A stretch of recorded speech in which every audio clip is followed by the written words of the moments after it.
Bismillahirrahmanirrahim. Alhamdulillahi rabbil alamin wassalatu wassalamu ala Rasulillah wa ala alihi wa sahbihi ajma'in amma ba'd. Assalamualaikum warahmatullahi wabarakatuh. So padadako na tayo sa ika-39 na hadith. At-tajawuz anil khata wa nisyan, ang pagpapalampas sa pagkakamali at pagkalimot. An Ibn Abbas radhiyallahu anhu an Rasulullah sallallahu alaihi wasallam qala, ang katotohanan ng propeta sallallahu alaihi wasallam kanang sinabi, inna Allah tajawaza li an ummatil khata.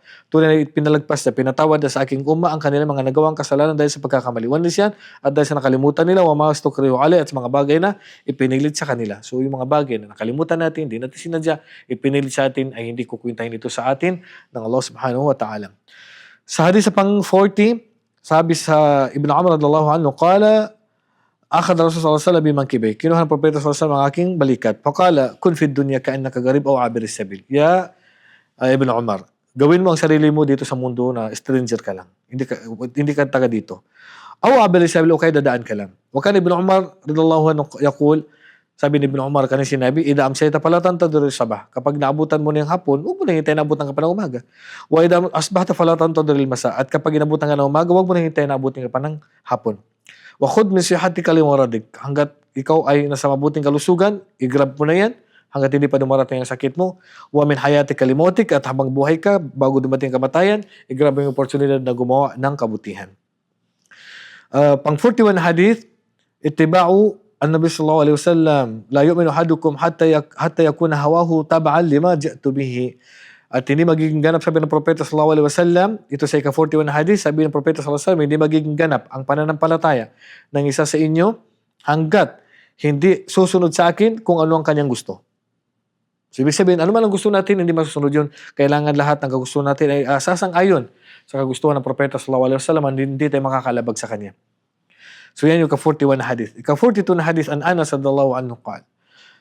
Hadith na isa na Anas radhiyallahu anhu kanina sinabi, sabi ito, Rasul sallallahu alaihi wasallam yaqul, narinig ko ang propeta sallallahu alaihi wasallam kanina sinabi, qala Allah Ta'ala. So napakagandang hadith na ito.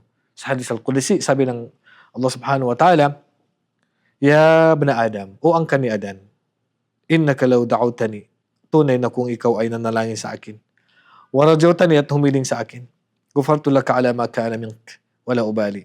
Patatawarin ko sa iyo lahat ng kasalanan mo. At kung ano man nagawa mong kasalanan, hindi ko naisipin, sabi ng Allah subhanahu wa ta'ala. Hindi, hayaan ko na yun. Basta, nanalangin ka sa akin. Humingi ka sa akin. Ako ang sinamba mo.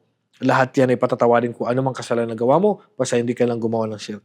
Yan ang sabi ng Allah subhanahu wa ta'ala. Pagkatapos sabi niya, bna Adam, law balagat dunubuka anan nas-sama.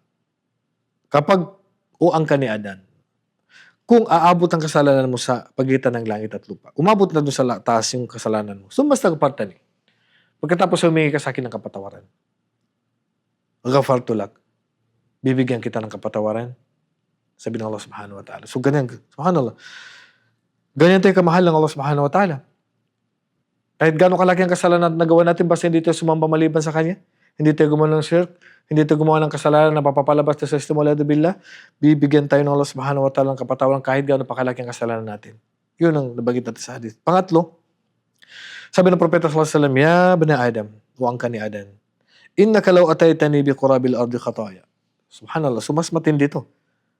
Sabi ng Allah subhanahu wa ta'ala sa hadith al-Qudsi, o ang kani Adam alayhi salam, law ataytani bi qurabil ardi khataya, kung umabot lang sa buong mundo, hindi na pagitan ng langit at lupa. Ang buong mundo ay napuno mo ng kasalanan. Summa nakita nila tusyrik bi shay'a. Pagkatapos ay namatay ka na hindi ka sumamba maliban sa akin. Subhanallah, ito lang ang inihiling sa atin ng Allah subhanahu wa ta'ala. Hindi natin maiwasan magkagawa ng kasalanan. Iba't iba yung kasalanan na nagagawa natin. Pero ang kasalanan na pagtatambal at pagsamba maliban sa Allah, yan lang ang hindi natin nagawa. La tusyrik bi shay'a, at hindi ka sumamba maliban sa akin, la ataytuka biqurabiha maghfirah, bibigyan kita, sabi ng Allah subhanahu wa ta'ala, ng kapatawaran na kasing laki ng kasalanan. Subhanallah. So yan ang kagandahan sa Islam. Subhanallah, bilang isang Muslim, pinakamataas na biyaya na pinagkaloob sa atin ng Allah subhanahu wa ta'ala, tayo po ay ginawa niya bilang isang Muslim. At mainam na ipinagkaloob sa atin ng Allah subhanahu wa ta'ala, regalo sa atin, tayo ay mamamatay na Muslim. Kaya Allah subhanahu wa ta'ala sabi niya, wala tamutunna illa wa antum muslimun. At huwag kayong mamamatay, sabi ng Allah subhanahu wa ta'ala, malibang kayo ay mananampalataya.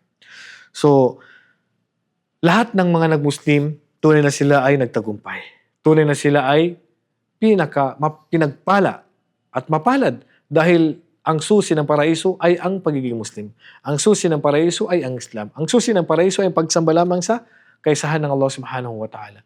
So yan po mga kapatid ang kabuuan ng hadith na ito na total sa Al-Arba'in an-Nawawiyah na 42, naway napulutan natin ang aral ang buong hadith kahit sa maiksing pagpapaliwanag lamang naway napulutan natin ito ng aral at maisabuhay natin ito at maituro din natin sa mga iba pang kapatiran natin. Wallahu a'lam. Wa sallallahu ala nabiyina Muhammadin wa ala alihi wa sahbihi ajma'in. Assalamualaikum warahmatullahi wabarakatuh.